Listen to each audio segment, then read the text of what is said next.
Metropolis by Thea Von Harbou. Part 10.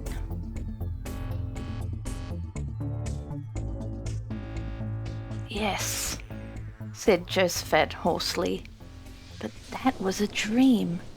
Of course it was a dream. And they say dreams are bubbles, don't they? But just listen to this, Josephat. I emerged from this dream back into reality with a feeling of sadness which seemed to hack me as with a knife from head to foot. I saw Maria's brow, the white temple of goodness and virginity besmirched with the name of the great harlot of Babylon. I saw her send death out all over the city. I saw how abominations upon abominations loosed themselves about her and fluttered away, swarming through the city, plague spirits, messengers of evil before the path of death. I stood out there and looked over at the cathedral, which seemed to me to be desecrated and soiled. Its doors stood open. Dark human snakes were creeping into the cathedral and collecting themselves upon the steps. I thought perhaps among all those pious people is my Maria too. I said to my father, I wished to go to the cathedral. He let me go. I was no captive.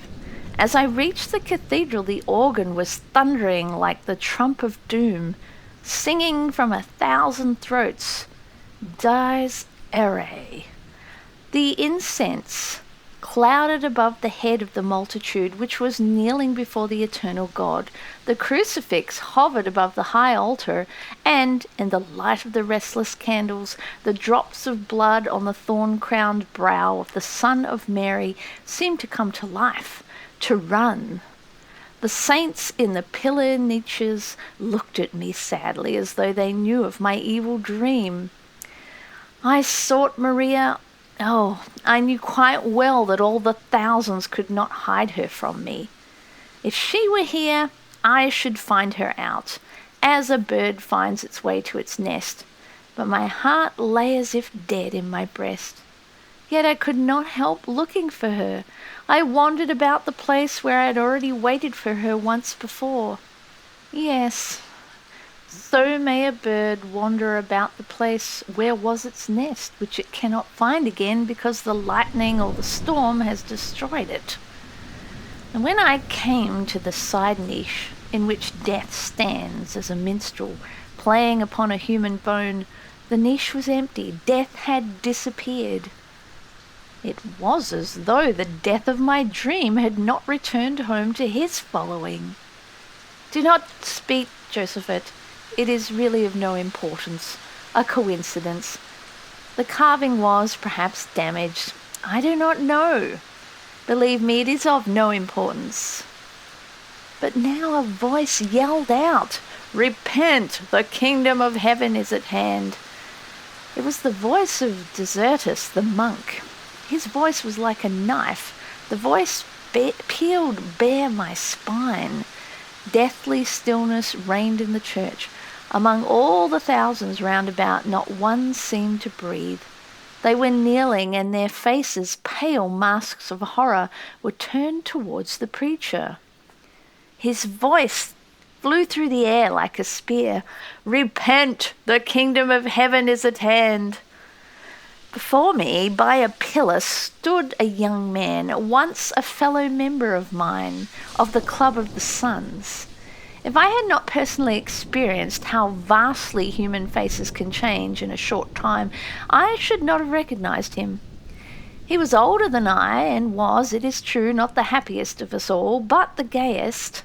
And the women loved him and feared him equally, for he was in no way to be captivated either by laughter or by tears.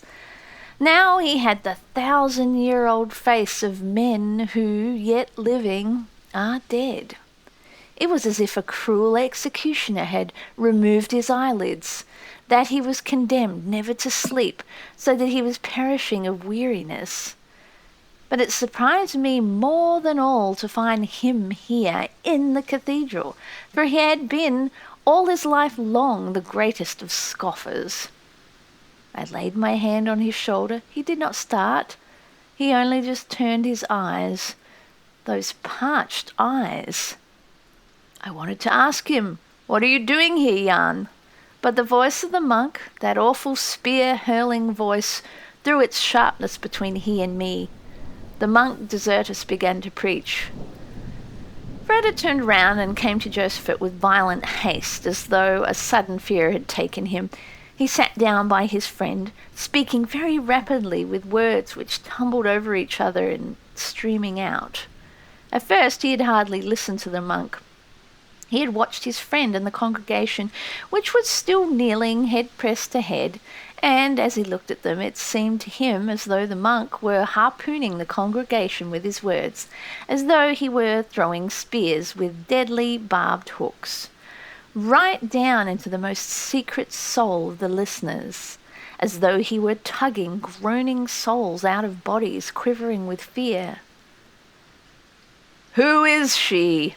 Who has laid fire to the city? She is herself a flame, an impure flame. You were given of a brand, mate. She is a fiery blaze over man. She is Lilith, Astarte, Rose of Hell. She is Gomorrah, Babylon, Metropolis, your own city. This fruitful, sinful city has borne this woman from out of this womb of hell. Behold her, I say unto you, behold her. She is the woman who is to appear before the judgment of the world. He who has ears to hear, let him hear. 7 angels shall stand before God, and there shall be given unto them 7 trumpets. And the 7 angels which have the 7 trumpets shall prepare themselves to sound. A star shall fall from heaven to earth, and there shall be given up the key to the pit of the abyss. And it shall open the pit of the abyss, and there shall go up a smoke out of the pit, as the smoke of a great furnace, and the sun and the air shall be darkened by reason of the smoke of the pit. And an angel shall fly in mid-heaven, saying with great voice, Woe, woe, woe, for them that dwell on the earth. And another angel shall follow after him, and shall say, Fallen, fallen is Babylon the Great. 7 angels come out from the heavens, and they bear in their hands the bowls of the wrath of God. And Babylon the Great will be remembered in the sight of God, to give unto her the cup of the wine of the fierceness of his wrath. She who is sitting there upon a scarlet-coloured beast, full of the names of blasphemy, having 7 heads and 10 horns. And the woman is arrayed in purple and scarlet, decked with gold and precious stones and pearls, having in her hand a golden cup full of abominations and unclean things. And upon her forehead a name is written, Mystery, Babylon the Great, the mother of harlots and of all the abominations of the earth. He who has ears to hear, let him hear. For the woman whom ye seek is the great city, which reigneth over the kings of the earth. Come forth, my people, out of her that have no fellowship with her sins, for her sins have reached even unto heaven, and God has remembered her iniquities. Woe, woe, the great city, Babylon, the strong city, for in 1 hour is thy judgment come. In 1 hour shalt thou be made desolate. Rejoice over her, thou heaven, and ye saints and ye apostles, for God will judge your judgment on her. And a strong angel takes up a stone and casts it into the sea, saying, Thus with a mighty fall shall Babylon the great city be cast down, and shall be found no more at all.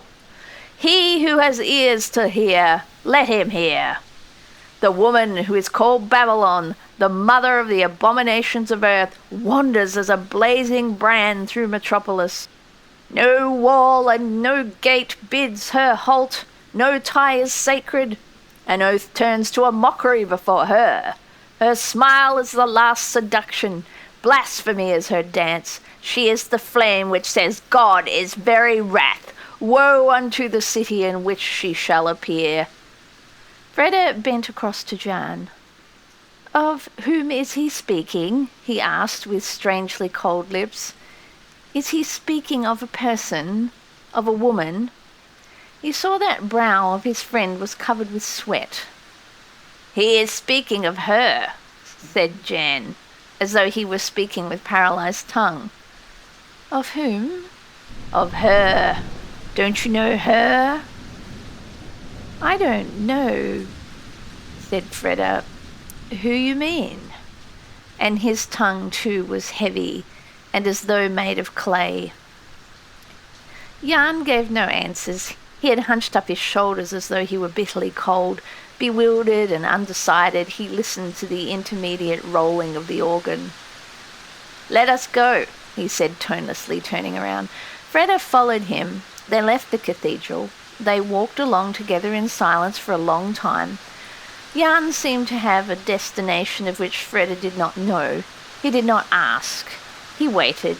He was thinking of his dream and of the monk's words. At last Jan opened his mouth, but he did not look at Freda. He spoke into space. You do not know who she is, but nobody knows. She was suddenly there as a fire breaks out. No one can say who fanned the flame, but there it is, and now everything is ablaze. A woman? Yes, a woman. Perhaps a maid too. I don't know. It is inconceivable that this being would give herself to a man. Can you imagine the marriage of ice? Or if she were to do so, then she would raise herself up from the man's arms, bright and cool in the awful eternal virginity of the soulless. He raised his hands and seized his throat. He tugged something away from him which was not there. He was looking at a house which lay opposite him, on the other side of the street, with a gaze of superstitious hostility which made his hands run cold. What is the matter with you? Asked Freda. There was nothing remarkable about this house except that it lay next to Rotwang's house. Shh, answered Jan, clasping his fingers around Freda's wrist. Are you mad? Freda stared at his friend. Do you think that the house can hear us across this infernal street? It hears us, said Jan with an obstinate expression. It hears us. You think it is a house just like any other. You're wrong. It began in this house. What began? The spirit. Freda felt that his throat was very dry. He cleared it vigorously. He wanted to draw his friend along with him, but he resisted him. He stood at the parapet of the street, which sheered down, steep as a gorge, and he was staring at the house opposite. One day, he said, this house sent out invitations to all its neighbours. It was the craziest invitation on earth. There was nothing on the card but, come this evening at 10 o'clock, house 12, 113th Street. One took the whole thing to be a joke, but one went. One did not wish to miss the fun. Strangely enough, no one knew the house. Nobody could remember ever having entered it or having known anything of its occupants. One turned up 10. One was well dressed. One entered the house and found a big party. One was received by an old man who was exceedingly polite, but who shook hands with nobody. It was an odd thing that all the people collected here seemed to be waiting for something of which they did not know. One was well waited upon by servants who seemed to be born mutes and who never raised their eyes, although the room in which we were all gathered was as large as the nave of a church. An unbearable heat prevailed, as though the floor were glowing hot, as though the walls were glowing hot, and all of this in spite of the fact that, as one could see, the wide door leading to the street stood open. Suddenly, one of the servants came up from the door to our host with soundless step and seemed wordlessly with his silent presence to give him some information. Our host inquired, "Are we all met?" The servant inclined his head. "Then close the door." It was done. The servants swept aside and lined themselves up. Our host stepped into the middle of the great room. At the same moment, so perfect a silence prevailed that one heard the noise of the street roaring like breakers against the walls of the house. "Ladies and gentlemen," said the old man courteously, "may I have the honor of presenting my daughter to you?" He bowed to all sides, and then he turned his back. Everyone waited. No one moved. "Well, my daughter," said the old man with a gentle but somehow horrible voice, softly clapping his hands. Then she appeared on the stairs and came slowly down the room. Jan gulped. His fingers, which still held Freda's wrist in their clutch, gripped tighter as though they wished to crush the bones. "Why am I telling you this?" he stammered. "Can one describe lightning or music or the fragrance of a flower?" All the women in the hall suddenly blushed violently and feverishly, and all the men turned pale. Nobody seemed capable of making the least movement or of saying a single word. "You know Rainier? You know his young wife? You know how they loved each other? He was standing behind her. She was sitting, and he had laid his hands on her shoulder with a gesture of passionate and protective affection.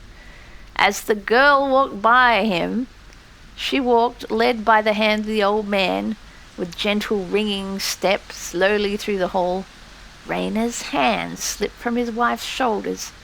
She looked up at him, he down at her, and in the faces of those two were burnt like a torch a sudden, deadly hatred. It was as though the air was burning. We breathed fire, and at the same time there radiated from the girl a coldness, an unbearable, cutting coldness. The smile which hovered between her half-open lips seemed to be the unspoken closing verse of a shameless song.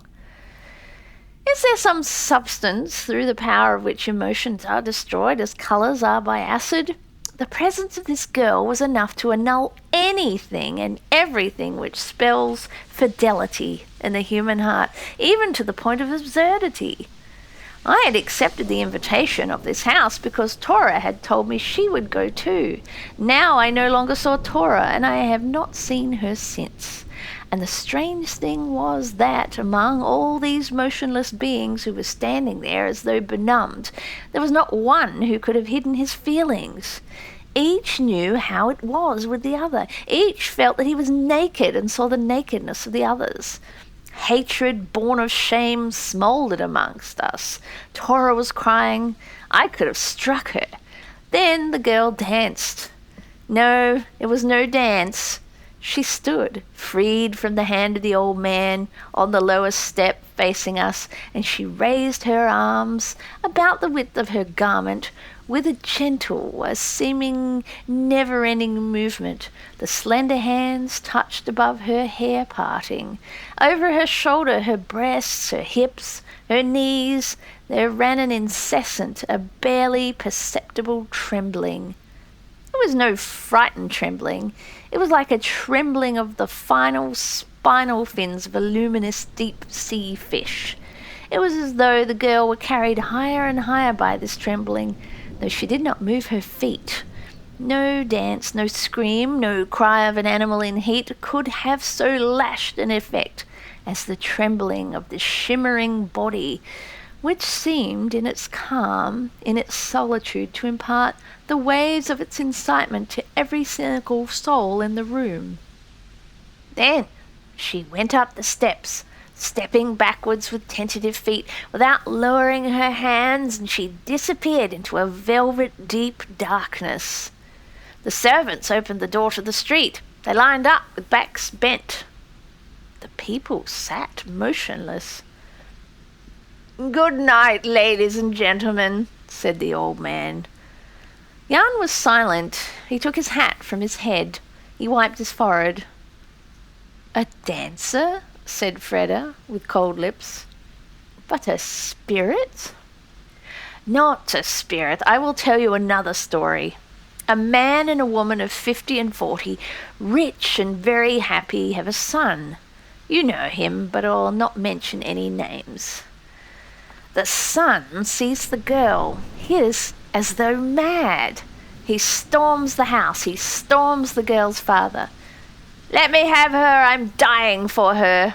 The old man smiles, shrugs his shoulders, is silent, is exceedingly sorry the girl is not to be obtained. The young man wants to lay hands on the old man, but he is whirled out of the house and thrown into the street. By he does not know whom. He is taken home, he falls ill and is at death's door. The doctors shrug their shoulders. The father, who is proud but kindly man and who loves his son above anything on earth, makes up his mind to visit the old man himself. He gains entrance to the house with difficulty. He finds the old man, and with him the girl. He says to the girl, 'Save my son.' The girl looks at him and says, with the most graciously inhuman of smiles, 'You have no son.' He does not understand the meaning of these words. He wants to know more. He urges the girl. She always gives the same answer. He urges the old man. He lifts his shoulders. There is a perfidious smile about his mouth. Suddenly the man comprehends. He goes home. He repeats the girl's words to his wife. She breaks down and confesses her sin, a sin which, after 20 years, has not yet died down. But she is not concerned with her own fate. She has no thought apart from her son. Shame, desertion, loneliness, all are nothing, but the son is everything. She goes to the girl and falls on her knees before her. 'I beg you in the name of God's mercy, save my son.' The girl looks at her, smiles and says, 'You have no son.' The woman believes that she has a lunatic before her, but the girl was right. The son, who had been a secret witness to the conversation between the husband and the mother, had ended his life. Marinus? Yes. A terrible coincidence, Jan, but still not a spirit. Coincidence? Not a spirit? You call it, Freda, continued Jan, speaking quite close to Freda's ear, when this girl can appear in 2 places at once. That's absolute rubbish. Rubbish? It's the truth, Freda. The girl was seen standing at the window in Rotwang's house, and at the same time she was dancing her sinful dance in Yoshiwara. That's not true, said Freda. It is true. You have seen the girl in Yoshiwara? You can see her yourself if you like. What's the girl's name? Maria. Freda lay his forehead on his hands. He bent double as the throes of an agony which otherwise God does not permit to visit mankind. You know the girl? Asked Jan, bending forward. No. But you love her, said Jan, and behind these words lurked hatred, crouched to spring. Freda took his hand and said, Come. But, continued Freda, fixing his eyes upon Joseph, who was sitting there quite sunken together while the rain was growing gentler, like hushed weeping, Slim was suddenly standing there beside me, and he said, Will you not return home, Mr. Freda? Joseph was silent for a long time. Freda, too, was silent. In the frame of the open door, which led out to the balcony, stood, hovering, the picture of the monster clock on the new Tower of Babel, bathed in a white light. The large hand jerked to 12. Then a sound arose through Metropolis. It was an immeasurably glorious and transporting sound, as deep and rumbling as, and more powerful than any sound on earth, the voice of the ocean when it is angry, the voice of falling torrents, the voice of very close thunderstorms, would be miserably drowned in this behemoth din. Without being shrill, it penetrated all walls, and as long as it lasted, all things seemed to swing in it. It was omnipresent, coming from the heights and from the depths, being beautiful and horrible, being an irresistible command. It was high above the town. It was the voice of the town. Metropolis raises her voice. The machines of Metropolis roared. They wanted to be fed. The eyes of Josephat and Freda met. "Now," said Josephat, "many are going down to a city of the dead, and are waiting for one who is called Maria, and whom they have found as true as gold." "Yes," said Freda, "you are a friend, and you are quite right. I shall go with them." And for the first time this night, there was something like hope in the ring of his voice. End of part 10.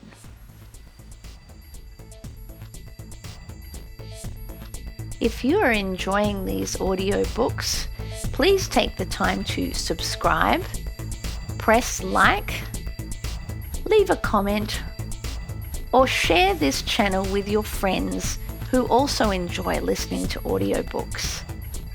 This would help this channel immensely. Thanks.